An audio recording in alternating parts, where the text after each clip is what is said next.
Welcome to sweet stories upcoming రివ్యూలోకి వెళ్ళిపోదాం. జగదాత్రి కేదార్ జేడీకేడీగా మారి పోలీస్ స్టేషన్కి వెళ్తారు. సాధు నాయక్ సార్ జగదాత్రి కోసమే వెయిట్ చేస్తూ ఉంటారు. సార్, మమ్మల్ని అర్జెంటుగా పిలిపించారు, వాట్స్ ద థింగ్ అని అడుగుతుంది జేడీ. జేడీ, మీకు ఒక విషయం చెప్పడానికే ఇక్కడికి వచ్చాను. మీ టీంలో ఒక న్యూ మెంబర్ జాయిన్ అవబోతుంది. తన పేరు సింధు. తను చాలా పర్ఫెక్ట్గా ట్రైనింగ్ తీసుకొని వచ్చింది.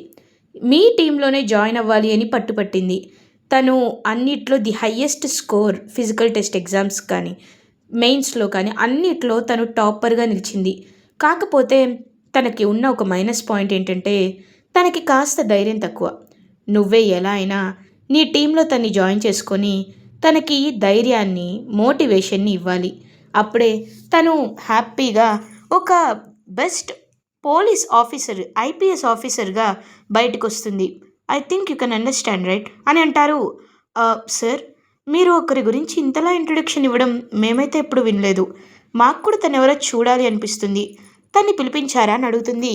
ఎస్, అదిగో అని అనేసరికి ఇంకా మొత్తం సాంబ్రాణి పొగ మొత్తం ధూపం అంతా వేస్తుందన్నమాట. ఎవరా అని చూసేసరికి ఇంకా అలా నడుచుకుంటూ వస్తుంది న్యూ క్యారెక్టర్ సింధు. ఇంకా న్యూ క్యారెక్టర్ సింధు అలా నడుచుకుంటూ వస్తూ, సార్, ఇక్కడంతా నెగిటివ్ వైబ్రేషన్ ఉంది, అందుకే ఈ ధూపం వేశాను. ధూపం వేస్తే పాజిటివ్ వైబ్స్ వస్తాయి సార్ అని చెప్పి ఇంకా ధూపం వేస్తూ ఉంటే ఒక్క నిమిషం, ఫైర్ అలారం మోగుతుంది అని అంటారు. మేడం, ఫైర్ అలారం మోగితే మనకి తెలుసు కదా అది ధూపం వల్ల అని. ఏం పర్లేదులేండి మేడం అని అంటుంది. మరి నువ్వు ఇంకా ఇంతలా మేము దేవుణ్ణి నమ్ముతాం, కానీ కొన్ని విషయాల్లో ఎమోషన్స్తో మనం వర్క్ చేయకూడదు సింధు అని అంటారు. మేడం, మీరేం చెప్తే నేను చేస్తానండి, ఎందుకంటే మీరే నా ఇన్స్పిరేషన్. హైదరాబాద్ సిటీ గురించి ఎప్పుడు తెలుసుకుందామన్నా అందులో జేడీ ఎన్కౌంటర్స్ గురించే ఉంటాయి. జేడీ అంటే మీరేనా? నన్ను ఆశీర్వదించండి మేడం. వద్దు వద్దు, అంత వద్దు. సరే సరే, నువ్వు నా నుండి చూసి నేర్చుకోవాలి అనుకుంటున్నావు కదా. ముందుగా ఒకటి, మన కాన్సన్ట్రేషన్ ఎప్పుడూ కేస్ పైనే ఉండాలి, ఓకేనా అని అంటారు. ఓకే మేడం, మీరేం చెప్తే అది అని అంటారు. రమ్య, మాకు ఒక కేసు వచ్చింది, మేము వెళ్తున్నాం. పోలీస్ స్టేషన్లో తన్ని ఒక రోజంతా కూర్చోబెట్టి what is the basic duties of police officers, me work ఏంటి మా వర్క్ ఏంటి మొత్తం ఎక్స్ప్లెయిన్ చేయండి, మేము వెళ్ళొస్తాం అనేసరికి, మేడం ఏదో కేసు అంటున్నారు కదా, నేను కూడా రావచ్చా అని అడుగుతుంది. ఇవాళ డే 1 నీకు, నువ్వు వస్తే సరిగ్గా తెలుసుకుంటావో లేదో అని అంటారు. లేదు మేడం, నేను కూడా ప్లీజ్ మేడం వస్తాను మేడం అనేసరికి ఇంకా ఓకే చెప్పి కేసు దగ్గరికి వాళ్ళని కూడా తీసుకువెళ్తారు. ఇంకా కేసులో ఏం జరుగుతుందంటే ఒక మర్డర్ కేసు. సో ఇంటి లోపలికి ఎంటర్ అవుతారు. ఎంటర్ అవ్వగానే డోర్స్ అన్నీ క్లోజ్ చేసే ఉంటాయి. బట్ ఒక వ్యక్తి పోతాయి పైకి. ఇంకా అతని ఏంటి చేతిలో ఏముండదు, అండ్ అతని ల్యాపీ ఉంటుంది, అతని వర్క్ ఎన్వైర్న్మెంట్ ఉంటుంది. ఆ కేసుని బ్రీఫింగ్ ఇస్తూ ఉంటారు లోకల్ పోలీస్. ఆ కేసు ప్రకారం అతను ఒక సాఫ్ట్వేర్ ఇంజనీర్. బట్ అతనికి వైఫ్తో డివోర్స్ అయి 3 months అయింది.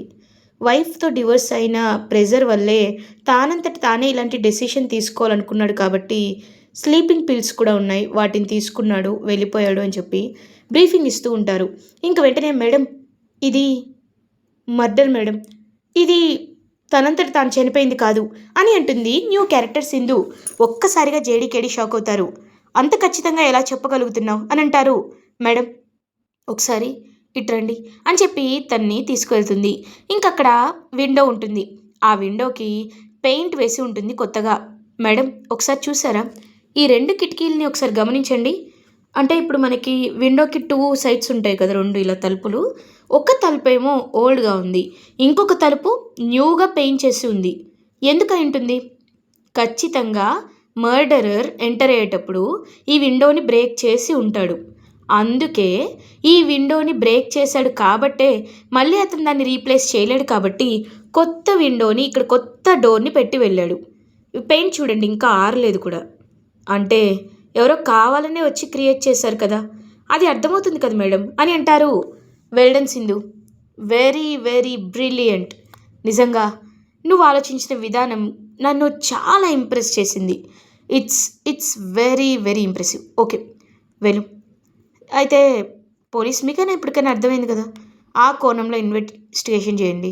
సీసీటీవీ ఫుటేజెస్లో ఎవరైతే వచ్చారో, పెయింటర్స్ ఎవరైతే ఉంటారో, ఇలాంటి పనులు వాళ్ళే గట్టిగా చేయగలరు కాబట్టి పెయింటింగ్, ఆ పెయింటర్స్ లిస్ట్ తీయండి అండ్ అన్ని విధాలుగా చక్కగా మొత్తం చేయండి, ఓకేనా అని చెప్పి ఇంకా అలా అక్కడి నుండి ఎంతో హ్యాపీగా వెళ్ళిపోతారు. సో ఇంకా అలా సిన్ను చూసి I'm very very very proud of you, నిజంగా చాలా అంటే చాలా హ్యాపీగా ఉంది, నువ్వు త్వరగానే మాలో ఒక మెంబర్ అయిపోతావని అర్థమవుతుంది కూడా అని చెప్పి ఇంక అంటారు.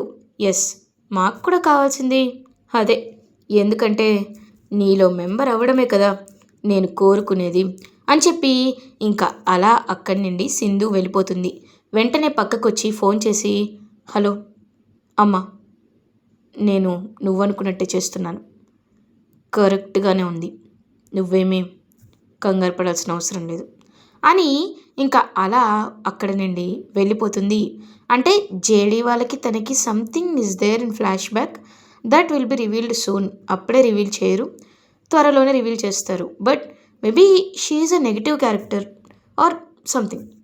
ఇది ఇలా ఉండగా యువరాజ్ చాలా కోపంగా ఉంటే నిషిక ఇంకా కోపంగా ఉంటుంది.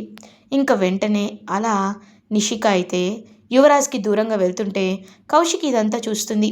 ఆదిలక్ష్మి ఏమో ఏంటో ఈ ఇంట్లో వాళ్ళు ఒక్కరు కూడా సరిగ్గా లేరు, వీళ్ళ గురించి ఏం మాట్లాడాలో కూడా నాకైతే అర్థం కావట్లేదు అని చెప్పి ఇంకా అలా వాళ్ళైతే వాళ్ళ మధ్య కావాలని ఇంకా ఇంకా గొడవల్ని పెంచాలని చూస్తారు. ఆదిలక్ష్మి, అమ్మి నీకు మాటలు చేతనైతే మాట్లాడో, లేకపోతే సైలెంట్గా ఉండో, ఎందుకు ఇంకా నా అమ్మిని మా అబ్బోడిని దూరం దూరం చేయాలనుకుంటున్నావు?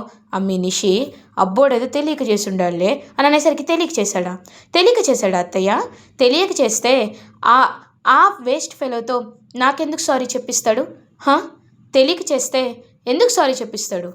లేదత్తయ్య, ఇదంతా కావాలనే చేస్తున్నాడు, అదేంటో నేను నేను ఖచ్చితంగా తెలుసుకోవాలి, ఆ సోనీని ఖచ్చితంగా నేను అంతు చూసేంత వరకు వదిలిపెట్టినత్తయ్య అని చెప్పి ఇంకా అలా అక్కడి నుండి నిషిక అయితే వెళ్ళిపోతుంది. ఇది ఇలా ఉండగా మీనన్ బయటికి వచ్చేస్తాడు. వచ్చేసి, అమ్మయ్య, ఇప్పటికైతే నేను అండర్ గ్రౌండ్లో ఉండాలి, లేకపోతే మళ్ళీ వీళ్ళని చంపేస్తారని చెప్పి అండర్ గ్రౌండ్కి అయితే వెళ్ళిపోతాడు. ఇంకా అలా జగదాత్రి అటు ఇటు తిరుగుతూ ఆలోచిస్తూ ఉంటే కరెక్ట్గా అప్పుడే అక్కడికి కౌశికి వస్తుంది. వదిన, మీరు ఇలా వచ్చారంటే అంటారు. ఏం లేదు దాత్రి, యువరాజ్ నిషి ఇద్దరు మాట్లాడుకొని 5 days అవుతుంది, ఇప్పటి వరకు వాళ్ళిద్దరూ కనీసం ఒకరితో ఒకరు మాట్లాడుకోవడం కూడా నేను చూడలేదు, ఇలా ఇద్దరు దూరంగా ఉంటే ఫ్యామిలీ బాగోదు కదా దాత్రి, అందుకే ఏం చేయాలో అర్థం కావట్లేదు అని అంటారు. నాకు అదే అర్థం కావట్లేదు వదిన, ఏం చేద్దాం అని ఆలోచిస్తుంటే, వదిన నాకు ఒక ఐడియా వచ్చింది.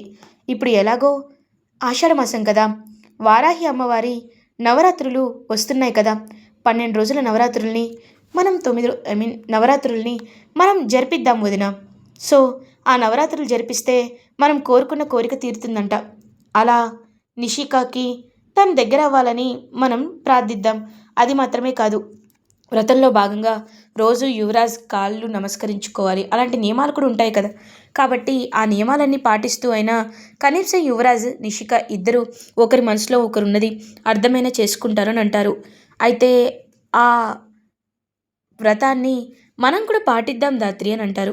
ఖచ్చితంగా వదిన అని చెప్పి ఇంకా ఎంతో హ్యాపీగా వారాహి అమ్మ నవరాత్రి ఉత్సవాలైతే కౌశికి వాళ్ళ ఇంట్లో స్టార్ట్ చేసుకుంటారు. సో ఆదిలక్ష్మి ఏమో, ఏంటి కౌశికి ఏం చేస్తున్నావు అని అడుగుతారు.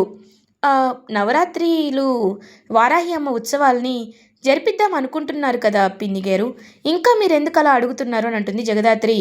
ఏంటి, కౌశికి జరిపిస్తుందా? భర్త పక్కనే ఉండాలి కదా, వాడేమో ఇంట్లో లేడు, వాడినేమో పట్టించుకునే తీరిక మీ వదినకుండదు, అలాంటప్పుడు తను జరిపించినా జరిపించకపోయినా ఒక్కటే కదా అని అంటుంది. కావాలని ఆదిలక్ష్మి అమ్మా అని అంటాడు. ఒక్కసారిగా చూసేసరికి అక్కడ ఉండేది సురేష్ రావడంతో ఒక్కసారిగా జగదాత్రి వాళ్ళు షాక్ అయిపోతారు. ఇంకా వెంటనే అలా జగదాత్రి చూస్తూ ఉంటే, ఇదేంటి అన్నయ్య ఇలా వచ్చారు అని ఆలోచిస్తుంటే, నేనే కాల్ చేశాను దాత్రి అని అంటాడు కేదార్. కేదార్, నువ్వు కాల్ చేసావా? ఎందుకు కేదార్ అని అంటుంది. ఎందుకంటావేంటి దాత్రి, ఈవిడ ఇలానే చేస్తూ ఉంటే మనం చూస్తూ ఊరుకోవాలా? అందుకే ఎవరికి కాల్ చేస్తే ఈవిడ సైలెంట్గా ఉంటారో ఆయనకే కాల్ చేశాను. ఇప్పుడు సురేష్ బావ వచ్చారు కదా, ఆయన ఖచ్చితంగా ఆదిలక్ష్మి అత్తయ్య గారిని కంట్రోల్ చేస్తారు. మనకు కావాల్సింది కూడా అదే కదా దాత్రి అని అంటారు. అనుకోకూడదు కానీ నువ్వు కూడా తెలివిగానే ఆలోచిస్తున్నావు అని అంటారు దాత్రి. నేను కూడా ఐపీఎస్ ఆఫీసర్నే, నేను కూడా నీలాగే కష్టపడి ట్రైనింగ్ తీసుకున్నాను. కాకపోతే నువ్వు నంబర్ 1, నేను నంబర్ 2 అంతే దాత్రి అని అంటారు. నిన్ను నేనేమి తక్కువ చేసి చూడట్లేదులే కేదార్, ఎందుకు అలా అనుకుంటున్నావు? చూడు, మనిద్దరం ఒక్కటే, నంబర్ 1 నంబర్ 2 ఉండదు. శివుడు పార్వతి ఒకటే అని అంటారు కదా, అలాగే మనం కూడా ఒకటే, సరేనా అని అంటుంది జగదాత్రి. ఈ మాట అన్నావు, చాలా హ్యాపీగా ఉంది దాత్రి అని పాపం ఎంతో హ్యాపీగా ఫీల్ అవుతాడు కేదార్. ఇంకా అలా సురేష్ అక్కడికి వచ్చి, అమ్మా ఎందుకు ఎందుకు నువ్వు కౌశికిని ఇబ్బంది పెడుతున్నావు? తను నవరాత్రులు చేసుకుంటుంది, తనతో పాటు నేను ఉంటాను, నువ్వేమీ కంగారు పడాల్సిన అవసరం లేదు. ఒక భర్తగా నేనే తనకి దూరంగా ఉన్నాను, దానికి కారణాలు కూడా నీకు తెలుసు. ఇంకా ఇంకా కౌశికిని బాధ పెడుతూ ఉంటే నేను చూస్తూ ఊరుకోలేనమ్మా అని చెప్పి ఇంకా అలా ఎంతో హ్యాపీగా లోపలికి వెళ్ళిపోతాడు. కౌశికి చాలా అంటే చాలా హ్యాపీగా ఫీల్ అవుతుంది. ఇంకా అలా అందరూ హ్యాపీగా అమ్మవారి నవరాత్రి ఉత్సవాలు అయితే స్టార్ట్ చేసుకుంటారు. ఆదిలక్ష్మి వీళ్ళందరూ ఇంత సంతోషంగా ఉండడం నేను చూస్తూ ఊరుకోను. సురేష్ ఎలాగో వచ్చాడు కదా, ఒకవైపు ఇది నాకు మంచి చేసేదే, ఎందుకంటే కౌశికిపై ఏదో ఒక నిందను నెట్టేసి సురేష్కి కౌశికిని ఇంకా ఇంకా దూరం చేసేసి ఇద్దరు డివోర్స్ తీసుకునే వరకు తీసుకెళ్తాను. అప్పుడు సంతోషంగా ఉంటుంది నాకు అని ఎంతో హ్యాపీగా ప్లాన్ చేసుకుంటుంది ఆదిలక్ష్మి. ఇలా ఎపిసోడ్ ఎండ్ అవుతుంది. ఫర్దర్ ఎపిసోడ్ రివ్యూస్ ముందుగా మీకు కావాలి అనుకుంటే స్వీట్ స్టోరీస్ ఛానల్ని సబ్స్క్రైబ్ చేసుకోండి. Thanks for watching.